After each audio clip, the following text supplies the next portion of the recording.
Flins and Lauma both just got unexpectedly nerfed, so let's not waste any time and look at the math for how strong and worthwhile they still are or aren't looking.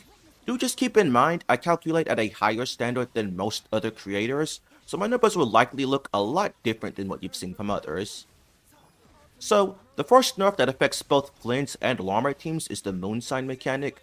Previously, if you had two Not-Cry characters on the team, you would get up to 48 lunar reaction damage bonus based on the stats of every non-Not-Cry character unit on the team. This has been decreased down to 36%, and it's not really a big deal, it makes a very minor impact. As for the direct nerfs to Flint himself, basically they just lowered the multiplier of his burst. Here's my full team DPS chart for all the teams I have currently calculated for him. His strongest team is now clocking in around 130,000 DPS, whereas before it was 140. So he's no longer stronger than Veressa, whom I have at 133,000.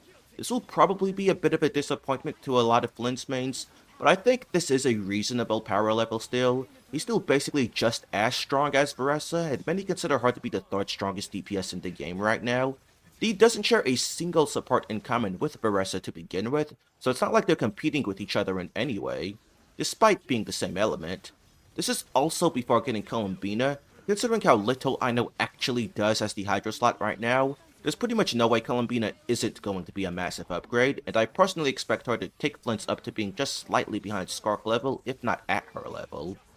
Also, while we are on the Flint's teams, I want to quickly go over a few things I overlooked in my previous video on him. For non-Enefa teams, C6 Auroran is actually looking to be a bit better as the second Electro than C6 Fischl, thanks to his attack percent buff. I overlooked this since Scroll is normally a huge part of Auroran's value and it's useless here, but you can just put him on either the new support set or Noblesse, whichever one I know isn't using. And something else I saw being discussed is using C6 Candace as an alternative to pre-6 C6 Ino. The normal attack buff Candace provides is pretty useless since Flint's normal attacks hit like wet noodles regardless. Instead, what Candace's value is that she has high HP for the Moonsign Lunar reaction buff, while having lower cooldowns than someone like Yelan to work better in Flint's rotations. Before the nerf, this probably would have been better than pre-C6 Ino, but now, as long as you have Ino at least C1, there's no point in using Candace over her, just put the Ino in the bag.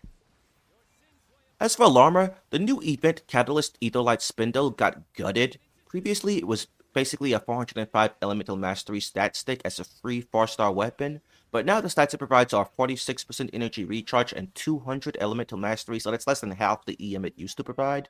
These are still really good stats for Lauma, more than a main stat's worth of EM and almost a Sand's worth of energy recharge, but the weapon is now basically just a slightly better Fruit of Fulfillment, and we've had that as a free 4-star weapon for 3 years. I get why they nerfed this weapon. It was doing insane things like allowing Yai to deal the same hyper boom damage as Kuki without even building pure EM, and being a bigger EM stat stick for Nahida than her own signature weapon, but I wish they hadn't gone about nerfing it differently. Still, the weapon will be a great option on Lauma, and teams where she doesn't need the ER, she can just use the new Craftbell Black Marrow Lantern for very similar results. So the weapon aside, Lauma was also nerfed by her Hyper Bloom damage from her hold skill being nearly cut in half. This is another nerf that I get why they did it. In some teams, she was able to deal extremely high personal damage via this, amounts of damage that really made no sense for a Danger Applier plus massive buffer like her to be doing. So, those teams where her personal damage was a huge factor got nerfed pretty hard. To list a few examples, Tainari. After the nerf, his current Quick Bloom team with Nahida, Farina, and Kuki is looking stronger than using Lauma and Ino. If you get C1 Lauma, then using her plus Farina and Yai should be an upgrade, but it won't be if you already have C2 Nahida. Alhaitham, similar boat. Lauma was doing huge damage with him, but that's now gutted to where his classic team, a new double Electro with Enefa, Auroran, and Xingqiu are looking stronger. That said, I have seen from other theory crafters that I talked to that there may be other Lauma team options for Alhaitham, such as using Yelan plus Enefa, not actually getting any lunar-charged on Enefa, instead just using her entirely for Hyper Bloom and her EM buff plus shield. That doesn't sound worth it to me over the current options at all, but I'll still try and look into that by post-release at the latest. Nilu, as I mentioned in my Lauma video, do take the exact DPS of my calcs for her with a grain of salt. I'm not super confident in my optimization and bloom counts, but either way, Lauma's hold E being used twice per rotation was allowing her to deal tremendous damage alongside all the bountiful core damage, so this results in a steep DPS drop from Nilu's teams down from over 100,000 to now around 89,000. But keep in mind, this is with single target bloom assumptions, and Nilo scales very well in AoE, and an AoE focused character like her having similar single target to teams like Hyperbloom was honestly pretty absurd, especially considering she might get even stronger with Nefer and or Columbina. Neuvillette was also able to use Lauma's skill twice per rotation, so she's taking a big damage loss in his team as well.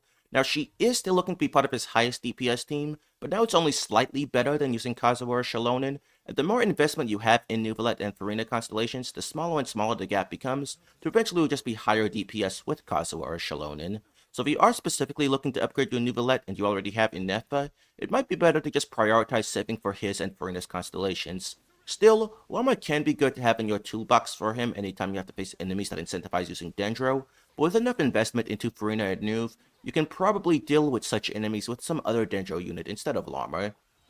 Now so far this has been kinda looking bleak for Lauma, but those were just teams in which her personal damage was a huge factor. Most of the Hyperbloom teams with an Electro onfielder weren't getting an insane amount of damage out of her to begin with. For example, Sino, in his rotations, they're not flexible enough to allow two Lauma skills to begin with. Her buffing and Dendro application were the primary selling points for Lauma with him, so he's looking to see only around a 3% loss in DPS from this. Lauma is still a massive upgrade to him over current options. In a sense, if you're a Sino main, you could think of this as a W, as the rest of the Sumeru gang took a hefty hit, while he's basically unscratched. Although if you consider Sethos part of the Sumeru gang, he's also mostly unaffected. As I said before, Sethos is basically a 4-star ranged Sino with less damage but also lower fill time, so it's only natural he's affected to the same degree as Sino. This is still a massive upgrade for him. And it's the same with Raiden. This should still be her strongest team by far, still just barely capable of reaching the 100,000 DPS mark, which still feels pretty surreal to see for a C0 Raiden team. I guess what she really needed all along was better off-fielders worth batterying. But those are all the teams I've calculated these nerfs with so far. I do have more Lauma teams to update, but this should be enough to get a general idea of how things are looking. If you want to see the change for all of my Lauma team calcs, you can join my Discord. I'll share the first spreadsheet there once I'm done updating it. But basically, teams where Lauma's personal damage was substantial, such as Dendro DPS Quick Bloom teams, Nilo teams, those took a hefty hit, while Electro DPS Hyper Bloom teams are barely affected at all. And Flins is still looking to be within the top 5 DPS in the game at his current power level, while having plenty of potential to get much stronger with Columbina once we get her. So he's still doing great, and there's no need for any Flins mains to be in panic. But I'm curious to know your thoughts, so let me know in the comments down below. Thanks, and goodbye.